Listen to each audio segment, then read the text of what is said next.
इसको मैंने डिस्कस किया था एमसीक्यू वाले सेक्शन में, डिस्कस किया था। मैंने आपको क्या बताया था, देखो मैंने आपको बताया था बेटा कि जब भी कोई पैरेललोग्राम होता है तो इनके जो डायगोनल होते हैं वो क्या करते हैं, एक दूसरे को इक्वल डिस्टेंस पर बाइसेक्ट करते हैं। तो जब ये इक्वल डिस्टेंस पर बाइसेक्ट करेंगे इसका मतलब क्या हुआ, दोनों डायगोनल का यही क्या हो जाएगा, मिड पॉइंट। क्या हो जाएगा ये मिड पॉइंट। यहाँ से आपके पास आ जाएगा m/n कितना आ जाएगा 2/7। तो मतलब ये हुआ बेटा कि रेशियो निकल के आ गया 2:7। आप चाहते तो यहाँ भी वैल्यू पुट कर सकते थे इस वाले में, y वाले में, तो यहाँ से भी सेम ही रेशियो आएगा। ध्यान रखना है दोनों जगहों से सेम रेशियो आएगा आपके पास, ठीक है ये चीज। Hello dear student, welcome to tutorial academy. I hope बेटा आप सब बहुत अच्छे होंगे और आपकी पढ़ाई भी बहुत अच्छे से चल रही होगी, ठीक है।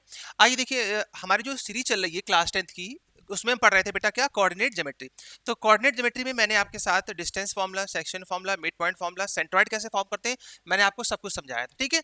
तो वहां तक हमने क्या किया था बेटा कि एमसीक्यू अपने जो 1 मार्क्स के क्वेश्चन थे, 2 मार्क्स के क्वेश्चन थे, उसको डिस्कस किया था।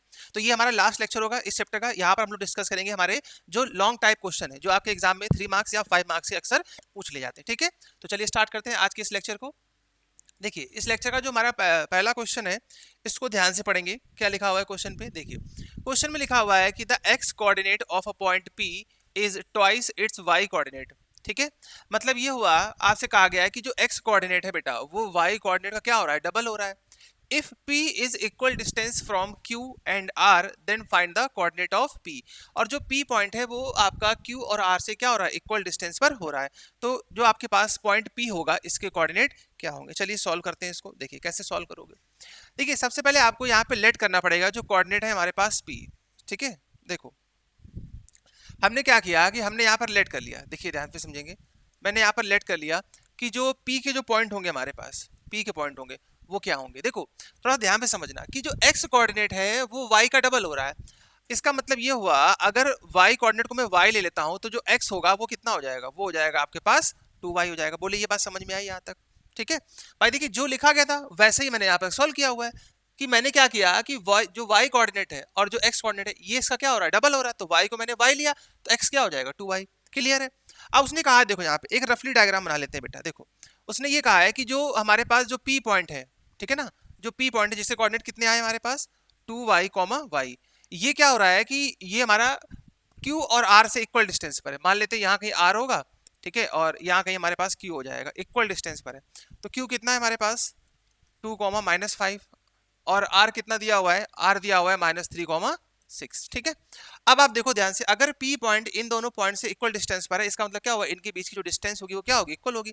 तो मैं यूज कर लूंगा डिस्टेंस फॉर्मूला। देखिए ध्यान से समझेंगे इस बात को। तो मैं कैसे लिखूंगा यहाँ से कि पी क्यू इक्वल टू, देखिए P से Q और P से R इक्वल होगा। तो पी क्यू इक्वल टू आप क्या लिखोगे, पी आर। चलिए यूज करते हैं डिस्टेंस फॉर्मूला, यूज कर लीजिए डिस्टेंस फॉर्मूला।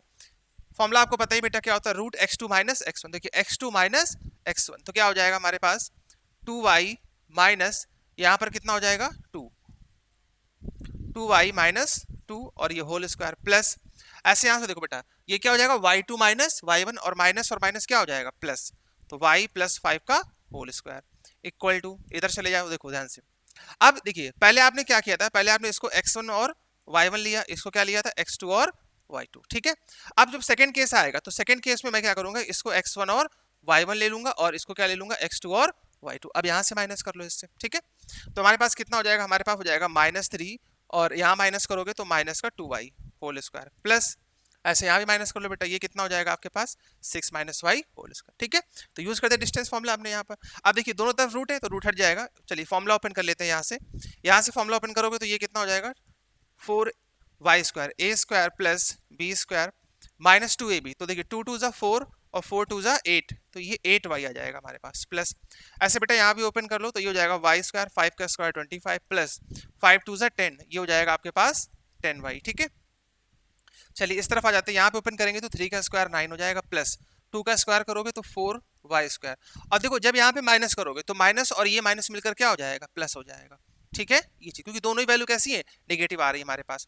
तो 3 2 ज़ा 6 और 6 2 ज़ा 12, तो ये हो जाएगा आपके पास 12y।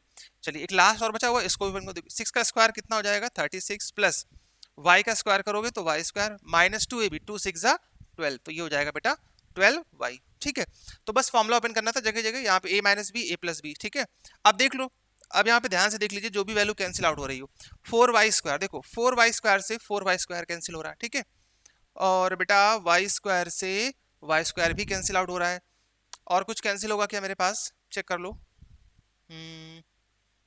12y तो इधर है नहीं, चलिए कोई बात नहीं, बाकी कोई टर्म कैंसिल नहीं हो रहा। तो देखिए यहाँ पे ये 8y और 10y, तो यहाँ पर बचेगा हमारे पास 2y और प्लस 4, ए प्लस 4 नहीं, देखिए इससे इसको माइनस किया 10y और 8, तो यहाँ कितना हुआ 2y 25 और 4 प्लस का 29 इक्वल टू, इस तरफ आ जाओ, इस तरफ देखिए, अच्छा ये कैंसिल आउट हो जाएगा, प्लस माइनस ये कैंसिल आउट हो जाएगा, ठीक है ना, प्लस का 12y और माइनस का 12y कैंसिल, तो मेरे पास इस तरफ बचेगा 36 और प्लस 9 45, ये आ जाएगा बेटा 45, तो 2y इक्वल टू मेरे पास यहाँ से कितना आ जाएगा, ये आ जाएगा आपके पास 45 माइनस 29, ठीक है, चेक कर लीजिए एक बार ध्यान से, 45 माइनस 29, चलिए अब इसको कैंसिल आउट कर लो बेटा, कितना बचेगा हमारे पास 45 से 29 को अगर आप माइनस करोगे तो 15 इधर बचेगा और वहाँ पे 1, तो ये 16 हो जाएगा, तो इसको आप कैंसिल आउट करोगे तो यहाँ से y की वैल्यू क्या आ जाएगी 8 आ जाएगी। देखिए आगे वैल्यू कि नहीं आगे, आपसे पूछा गया था पॉइंट क्या होंगे, तो देखिए जब y की वैल्यू 8 आ गई तो फाइनल आंसर आप लोग लिख सकते हैं। देखिए y की वैल्यू 8 है तो जो रिक्वायर्ड पॉइंट होगा वो हमारे पास p, वो क्या आ जाएगा, देखो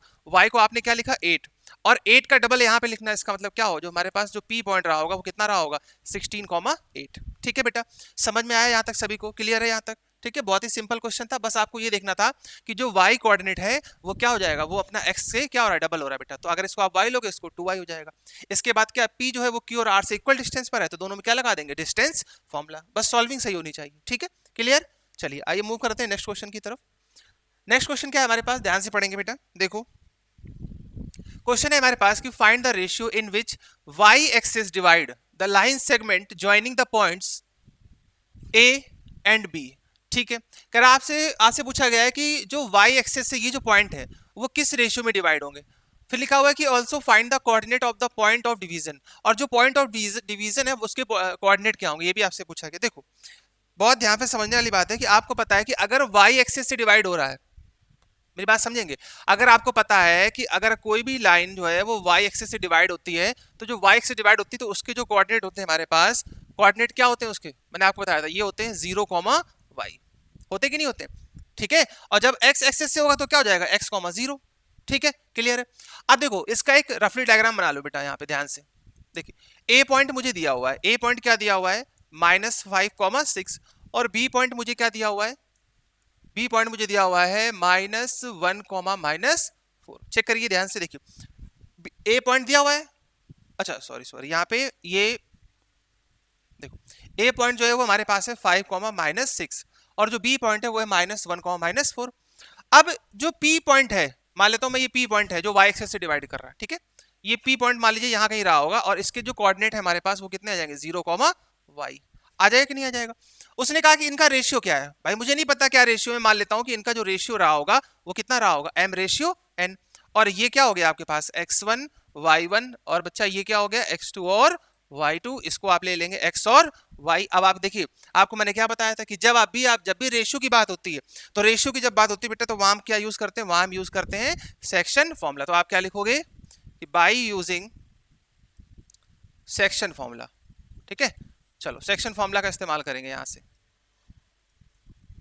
देखिए तो जब सेक्शन फॉर्मूला का यूज करोगे ध्यान पे समझना, आपको पता है कि x के लिए फॉर्मूला क्या होता है कि mx2 plus nx1 upon m plus n। इसी तरीके से y के लिए क्या होता है, y के लिए होता है बेटा my2 plus ny1 upon m plus n, clear है। चलिए वैल्यू पुट कर दीजिए ध्यान से, देखो फर्स्ट वाले केस में x की वैल्यू क्या दी गई 0, तो यहाँ पे हो गया 0 इक्वल टू m की, देखिए m को तो मुझे m ही लिखना है, ठीक है ना, और x2 की वैल्यू क्या दी गई -1 पुट कर लेते हैं, n की वैल्यू क्या है, n के प्लेस पे n ही रखेंगे, और x1 की वैल्यू कितनी दी गई मुझे 5 दी गई, ठीक है, m प्लस n ऐसे लिखा रहेगा। ये चीज क्रॉस मल्टीप्लाई किया आपने, तो देखिए जब क्रॉस मल्टीप्लाई करो तो ये 0 मेरे पास क्या बचा, मेरे पास यहाँ बचा -m plus 5n equal to 0, यही तो बचा है मेरे पास, ठीक है। अब मैं अगर इसको इधर भेजता हूं तो ये हो जाएगा अपने पास -m इक्वल टू माइनस का 5n, माइनस से माइनस कैंसिल आउट कर लो और इस n को इधर ले आओ, तो क्या बचा m/n इक्वल टू, यहाँ पे क्या है 5 और यहाँ क्या हुआ 1, इसका मतलब ये हुआ कि जो हमारे पास जो रिक्वायर्ड रेशियो रहा होगा बेटा वो कितना आ गया 5:1, आपका फाइनल आंसर। तो 5:1 क्या हो गया, वही उसने पूछा था कि कितना रेशियो होगा यहाँ पर, तो आप लिख सकते हैं कि रेशियो होगा हमारे पास 5:1, ठीक है। कोई दिक्कत तो नहीं यहाँ किसी तरीके की भी। अब उसने मुझसे क्या पूछा है, अब उसने मुझसे पूछा है कि वो पॉइंट ऑफ डिवीजन क्या होगा। तो पॉइंट ऑफ डिवीजन निकालना, देखो जब मुझे रेशियो आ गया तो कोई प्रॉब्लम वाली बात है नहीं, क्योंकि मुझे सिर्फ y की वैल्यू चाहिए। तो y की वैल्यू कहाँ से आ जाएगी यहाँ पर, तो आप क्या करोगे, जो रेशियो है बेटा वो यहाँ पर पुट कर दोगे और आपके पास क्या आ जाएगा, पॉइंट ऑफ डिवीजन आ जाएगा। कर लेंगे आप, इसको मैं छोड़ देता हूँ यहाँ से, ठीक है। बस ये जो आपका रेशियो है वो आप रखेंगे m रेशियो n, और आपको y2 और y1 तो पहले से ही पता हुआ है, ठीक है। बस रख लीजिएगा, आपका आंसर आ जाएगा। ट्राई करिएगा इसको। चलिए नेक्स्ट क्वेश्चन देखते हैं, ध्यान से पढ़ो बेटा इसको भी। देखो क्वेश्चन क्या है कि find the ratio in which P divide the line segment joining the point this and this, hence find the m, और m की वैल्यू क्या होगी। ठीक है, देखो दोनों काम कर रहे हैं। करा कि फाइंड द रेशियो, रेशियो बताइए जिससे ये P पॉइंट क्या कर रहा है, A और B को डिवाइड कर रहा है, और m की वैल्यू क्या रही होगी, जो यहाँ पर ये लिखा हुआ है m, ये कितना रहा। देखो प्रीवियस क्वेश्चन ही लगभग है वैसा ही, ठीक है, सेक्शन फॉर्मूला बेस्ड क्वेश्चन है। चलिए देखो वही पुराना काम बेटा, A पॉइंट हमने क्या लिख लिया 2,3, और B पॉइंट हमने क्या ले लिया यहाँ से, B पॉइंट हमने ले लिया है 6,-3, ठीक है। अच्छा अब P पॉइंट इसको डिवाइड कर रहा है, चलो मैं मान लेता हूँ P पॉइंट यहाँ कहीं रहा होगा, ये है 4,m। क्या रेशियो है, नहीं पता रेशियो, तो रेशियो क्या ले लिया m रेशियो n। चलो अब यूज करते हैं डायरेक्ट फॉर्मूला, x के लिए क्या लगाएंगे mx2 प्लस, देखो एक चीज ध्यान रखिएगा कि मैंने आपको हमेशा ही बताया बेटा कि जब तक आप मैथ में फॉर्मूले, हर क्वेश्चन पे फॉर्मूले लिखिए जिससे कोई भी भूलने की कोई गुंजाइश ना बचे, ठीक है। तो mx2 plus nx1 upon m plus n, y के लिए लिख लो यहाँ से बेटा, क्या लिखोगे my2 plus ny1 upon m plus n, ठीक है। चलो x की वैल्यू मुझे क्या दी गई है, अच्छा चलो यहाँ लेट कर लेते हैं पहले, x1 y1 बेटा ये हो गया x, y, और ये हो गया है x2 और y2, ठीक है। क्लियर यहाँ तक, चलो देखो रखो यहाँ पे x कितना रखा हुआ है, x अपने पास 4 है, चलिए यहाँ 4 पुट कर दिया, m तो पता ही नहीं है, कोई बात नहीं, x2 कितना दिया हुआ है, x2 6 दिया हुआ है, n की वैल्यू नहीं पता है, x1 मुझे पता है 2, 2 पुट कर लेते हैं बेटा, इसको प्लस करेंगे तो कितना हो जाएगा m प्लस n, ऐसा लिखा रहना, तो ठीक है। ये चीज क्रॉस मल्टीप्लाई करोगे तो कितना हो जाएगा 4m plus 4n equal to, इसको मल्टीप्लाई कर दो तो 6m प्लस 2n, m वाले m के साथ n वाले n के साथ, इसको लाके माइनस करोगे तो कितना हो जाएगा 2m, इसको इधर माइनस करोगे तो कितना हो जाएगा 2n, तो ये सब कैंसिल हो गया। तो आप देख सकते हो यहाँ से m बाई n कितना आ गया 1/1, इसका मतलब मैं कह सकता हूँ कि m रेशियो n कितना आ गया है बेटा यहाँ से 1:1। तो देखिए आपका पहला आंसर आ चुका है, रेशियो पूछा गया तो रेशियो कितना हो जाएगा 1:1, ठीक है। ये चीज तो फर्स्ट आंसर आ गया। सेकंड आंसर उसने क्या पूछा कि m की वैल्यू क्या होगी, तो देखो m है कहां पर, m हमारे पास है x और y, तो y के पास है तो y वाले के पास पुट करो, यहाँ पे पुट करो y वाले में, देखो m रेशियो तो आ चुका है, y की वैल्यू क्या थी m, यहाँ पुट कर दो m, ठीक है, यहाँ पे m पुट कर दिया हमने। अब देखो यहाँ पे m की वैल्यू क्या है 1 और n की वैल्यू भी क्या 1 है, तो ऊपर क्या बचा, ऊपर बचा बेटा y2 और y1, और नीचे m प्लस n तो कितना हो जाएगा 2, क्रॉस मल्टीप्लाई तो 2m equal to y2 plus y1, y2 कितना है -3, y1 कितना है, y1 कितना है +3, देख लो y2 है -3 और y1 है +3, अच्छा तो ये तो कैंसिल आउट हो गया यहाँ से, तो ये तो 0 हो जाएगा, 2m इक्वल टू 0, तो m इक्वल टू क्या आ जाएगा 0, तो m की वैल्यू यहाँ से क्या आ रही है 0 आ रही, ठीक है। ये चीज m की वैल्यू क्या आ जाएगी बेटा 0 आ जाएगी, ठीक है। क्लियर है यहाँ तक, चलिए देखिए सब सेक्शन फॉर्मूले का यूज था हमारे पास। अब देखो सेक्शन फॉर्मूला की बारी हुई खत्म, अब आ गया है कौन, मिड पॉइंट फॉर्मूला। देखो उसने कहा है कि if the mid point of the line segment joining A, देखो ए के कोऑर्डिनेट ये रहे और बी के कोऑर्डिनेट ये लिखे हुए हैं हमारे पास, ठीक है। ए और बी को मिड पॉइंट से डिवाइड कर रहा है, पॉइंट कौन सा बेटा सी दिया हुआ है आपको, तो एक्स और वाई पूछा गया। देखो वो जानबूझ के ऐसा दिया हुआ कि देख के लगे कि हाँ बहुत डरावना क्वेश्चन है, पर ऐसा कुछ भी है नहीं, ठीक है। क्वेश्चन सिंपल है, जैसे आप करते आए थे वैसे करेंगे। देखो ये रहा ए और ये रहा बी, देखो ये ए है और बी है, और इसको बीच में डिवाइड कर रहा है कौन सा पॉइंट, सी पॉइंट डिवाइड कर रहा है, और जिसके कोऑर्डिनेट क्या दिए गए हैं 5, -2, बताओ सही है। देखो सिंपल है बेटा, x1, इधर y1 लेने का और इधर क्या लेने का y2, x2, y2, ठीक है, और ये अपने पास हो जाएगा x, y। क्लियर, बताओ यहाँ तक समझ में आया अच्छे से, बस इससे डरना नहीं है, ठीक है ना, ये बहुत सिंपल है भाई, कुछ भी नहीं डरना इसमें। चलो लगाते हैं मिड पॉइंट फॉर्मूला। तो मिड पॉइंट फॉर्मूला x के लिए क्या होता है कि x equal to x1 plus x2 divided by 2, और y के लिए क्या होता है y1 प्लस y2 बाई 2। चलो वैल्यू पुट कर दो, x की वैल्यू दो कितनी दी गई यहाँ पे 5 दी गई है, तो 5 इक्वल टू x1 अपने पास है x बाई 2, ठीक है, और प्लस x2, x2 कितना दिया गया देखो, x प्लस 1 दिया गया है, और डिवाइडेड बाई 2, डिवाइडेड बाई 2, ये ऐसे लिखा हुआ है, ठीक है। चलिए अब देखिए एलसीएम लेंगे बेटा, तो यहाँ से जब एलसीएम लोगे तो कितना हो जाएगा अपने पास, देखो ये हो जाएगा x प्लस 2x प्लस 2 1 जा 2, और यहाँ पर इसको क्रॉस कर दो मल्टीप्लाई, एक मिनट इसको इधर ले आते हैं, ठीक है, क्रॉस मल्टीप्लाई करके 5 2 जा 10 कर देंगे इधर, ठीक है, खत्म हो गया। तो कितना बचा, इसको इधर ले आओ, तो ये हो जाएगा अपने पास 3x और 3x, और इससे इसको माइनस करेंगे तो 8, तो x की वैल्यू आ गई कितनी यहाँ से 8/3, ये चीज, ठीक है, क्लियर है बेटा यहाँ तक। देखो ऐसे हुआ है कि ये आपने क्या किया, ये आपने क्रॉस मल्टीप्लाई कर दिया यहाँ पर, ठीक है, ये क्रॉस मल्टीप्लाई, अच्छा नीचे 2 बच गया था, ओहो एक मिनट 2 बच गया यहाँ से, 5 2 10, और यहाँ एलसीएम लिया तो यहाँ भी तो 2 बचेगा, क्रॉस मल्टीप्लाई करोगे तो 20 हो जाएगा, ये इधर कितना हो जाएगा 3x और प्लस 2, 2 को माइनस करोगे तो कितना हो जाएगा 3x इक्वल टू 18, और x इक्वल टू कितना आ जाएगा 6, हाँ सॉरी वो 2 मैंने यहाँ पे मिस कर दिया था, ठीक है, तो x इक्वल टू 6 आ जाएगा। चलिए x की वैल्यू आ गई है, और उसने पूछा क्या मुझसे द मिड पॉइंट, तो मिड पॉइंट के लिए x तो आ चुका है, y निकालना है, चलो y की वैल्यू पुट कर लेते हैं, तो y कितना दिया हुआ है -2 इक्वल टू y1, देखो y1 ये लिखा हुआ है पूरा, तो y प्लस 1/2 प्लस y2 देखो बेटा ये लिखा हुआ है अपने पास कितना y -3 और डिवाइडेड बाई 2, ठीक है, तो फिर से हो जाएगा 2 2 4, और इधर कर देंगे मल्टीप्लाई, 2 2 4 4 2 8, और डायरेक्ट यहाँ भी एलसीएम ले लो तो ये हो जाएगा y plus 1 plus 2y minus का 2 3 6, ठीक है। तो अपने पास क्या बचेगा बेटा, इसको इधर लाएंगे तो यहाँ पर कितना बचा, देखो देखो चेक करो, -6 और 1 -5 को इधर लाऊंगा तो +5 हो जाएगा, ठीक है भाई, 6 से एक जाएगा तो 5, -5 इधर आएगा तो +5, और यहाँ कितना हो जाएगा, यहाँ हो जाएगा 3y, यहाँ देखो यहाँ कितना बचा -3 इक्वल टू 3, तो कैंसिल आउट कर लेना, तो y की वैल्यू क्या आ जाएगी -1, क्योंकि माइनस की वैल्यू बड़ी थी, ठीक है। तो वही उसने पूछा था कि मिड पॉइंट क्या होगा, और फाइंड x एंड y, और x और y भी बताने थे अपने को, तो देखो तो मिड पॉइंट तो निकल के आ गया मेरे पास, क्या आ गया यहाँ से, x की वैल्यू कितनी थी 6 और y की वैल्यू क्या थी -1। अब उसने पूछा कि x और y जो लिखे हुए हैं ये क्या होंगे, तो यही वैल्यू आप यहाँ पे पुट कर देंगे, आपके पास आंसर आ जाएगा, ठीक है, ये चीज। चलिए नेक्स्ट क्वेश्चन भी देखते हैं, in what does the point P divide the line segment joining the point of this, in what does the point P divide the line segment joining the point A and B, चलिए इसको भी देख लेते हैं।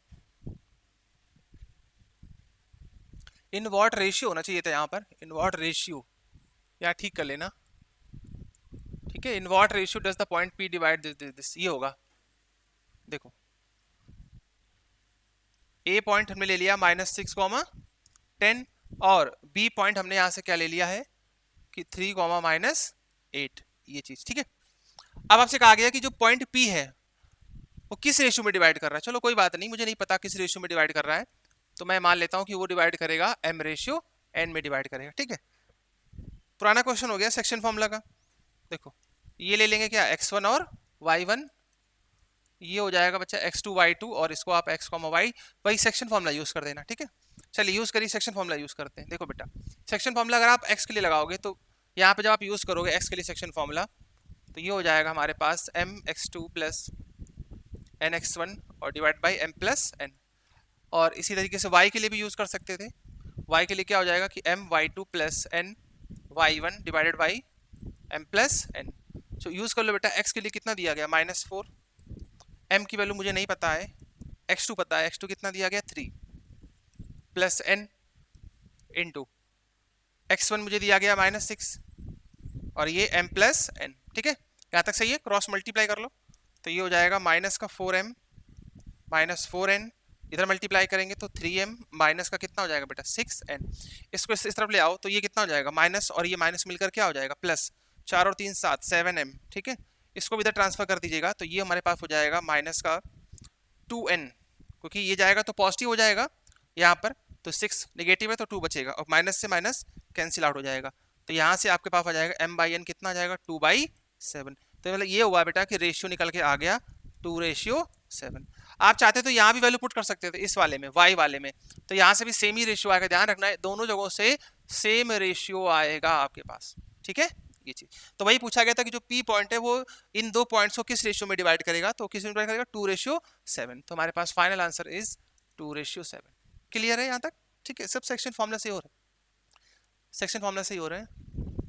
If the coordinate of point A and B are these respectively and the find the coordinate P such that this देखो बहुत ही simple है यहाँ पर। देखो बस यहाँ पे एक कंडीशन ध्यान रखनी है क्या, कि देखिए दो पॉइंट है, मैं मान लेता हूँ एक पॉइंट A है और एक पॉइंट B है। तो यहाँ पर कितना लिखा हुआ है -2, और 2, -4, यही तो लिखा हुआ है हमारे पास। ठीक है, अब देखिए उसने कहा कि P पॉइंट है हमारे पास यहाँ पर, ठीक है, जो कि इनको डिवाइड कर रहा है।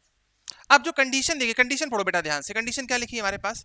कंडीशन ये लिखी है कि AP is equal to 3/7 of AB, यही तो लिखा गया है।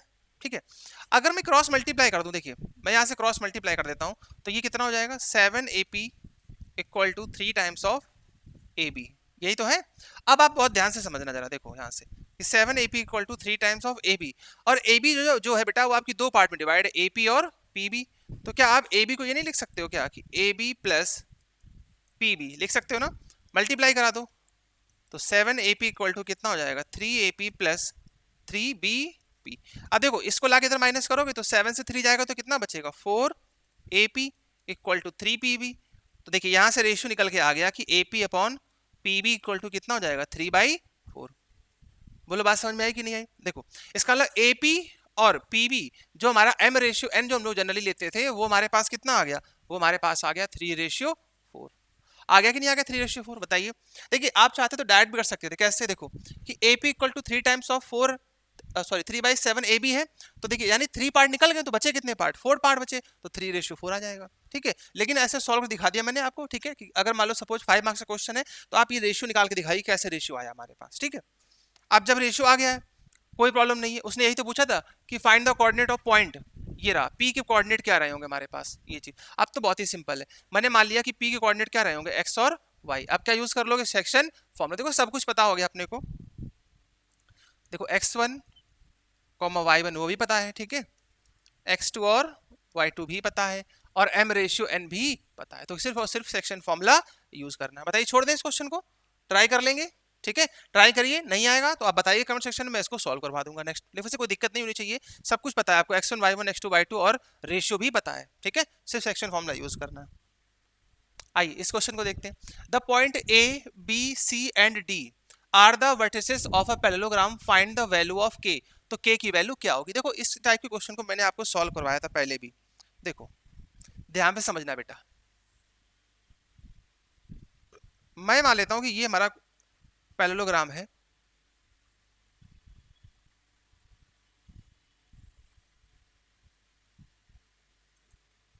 देखो मैं मान लेता हूं कि ये हमारा पैरेललोग्राम है यहां तक। ठीक है, देखिए इसको मैंने नाम दे दिया A B C और D। ठीक है, ये चीज। अब आप चेक करो A कोऑर्डिनेट क्या दिए गए हमारे पास। A कोऑर्डिनेट हमारे पास है 1, -2, और जो B कोऑर्डिनेट है वो कितना दिया गया है 2, 3। ये 2, 3 दिया हुआ है।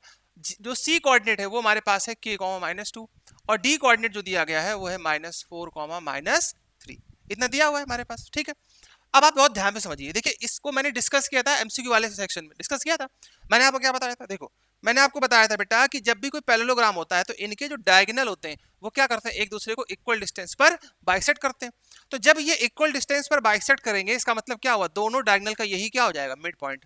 क्या हो जाएगा ये, मिड पॉइंट। तो आप यहाँ पे डायरेक्ट यूज कर सकते थे क्या, मिड पॉइंट फॉर्मूला। देखो भाई कैसे यूज करेंगे, समझना इस चीज को। देखो अगर मैं इनके डायगोनल्स को मीट करा दूं, चलिए मैंने मीट करा दिया इनके डायगोनल्स को, ये ठीक है। मान लो बेटा ये O पॉइंट पर मीट कर रहे हैं, कहाँ मीट कर रहे हैं, O पॉइंट पर मीट कर रहे हैं। अब देखो ध्यान से समझना इस चीज को। अब अगर ये O पॉइंट पे मीट कर रहे हैं तो इसका मतलब क्या हुआ कि जो O होगा वो दोनों ही डायगोनल क्या हो जाएगा, मिड पॉइंट। तो पहले मैं AC पे चेक करता हूँ कि AC का मिड पॉइंट क्या होगा। तो देखिए x1 y1 x2 y2, तो मुझे O निकालना है। चलिए O निकाल लेते हैं, AC के रिस्पेक्ट में पहले O निकालते हैं। तो x1 यानी कि 1 plus x2 k divided by 2, x के लिए हुआ। ऐसे y1 लगाओ, -2 प्लस वहां पे कितना लिखा है, -2 है यहाँ पर, और वहां +2, तो x1 प्लस x2 और डिवाइडेड बाई 2। तो ये किसके रिस्पेक्ट में आया, इसको और सॉल्व कर लो। देखो ये तो ऐसे लिखा रहेगा भाई, इसमें तो कुछ सॉल्व होना नहीं है। ठीक है, 1 प्लस के डिवाइड बाई 2, और देखिए 2 - 2 तो हो गया 0, तो सेकंड कोऑर्डिनेट क्या आ गया 0। बताइए समझ में आया? अब जब मैं डायगोनल DB या BD के रिस्पेक्ट में निकालूंगा, डायगोनल BD, तो ओ के पॉइंट क्या होंगे, देखो यहां से निकालो 2 और -4, तो +2 -4 डिवाइडेड बाई 2, 3 -3 तो +3, और यहां पे कितना हो जाएगा -3 और डिवाइडेड बाई 2। क्लियर है बेटा यहां तक? चलिए इसको सॉल्व कर लेते हैं एक बार। तो यहां कितना बचेगा -2 डिवाइड किया तो -1, और इधर कितना आ गया 0। अब जब ये दोनों, बहुत ध्यान पे समझना, बहुत ही ध्यान पे समझना बेटा, जब ये दोनों सेम पॉइंट है तो क्या इनकी प्लेस वैल्यू कंपेयर हो जाए? क्यों? क्योंकि एक तरीके से है तो ये ऑर्डर्ड पेयर ही। कंपेयर कर लो इन दोनों को। देखो जब कंपेयर कराओगे तो 1 + k/2 इक्वल टू -1, तो 1 + k/2 इक्वल टू -1, तो यहां से कितना आ गया 1 + k इक्वल टू -2, तो k की वैल्यू क्या आ गई यहां से -2 -1, यानी फाइनल आंसर जो k आ जाएगा वो कितना आ जाएगा -3। ठीक है, वही आपसे पूछा गया था कि find the value of k, कि k की वैल्यू क्या रही होगी, तो आप बहुत ही प्यार से बता सकते हैं कि k की वैल्यू रही होगी -3। ठीक है, क्लियर है बेटा? आई होप आपको यहां तक समझ में आया, कोई प्रॉब्लम नहीं किसी भी तरीके की। ठीक है, तो आज के इस लेक्चर के लिए ये 7 क्वेश्चन, अभी इसके हमारे पास कुछ और भी क्वेश्चन है, उसको हम लोग वहां पर डिस्कस करेंगे। ठीक है, चलिए फिर मिलते हैं नेक्स्ट लेक्चर में।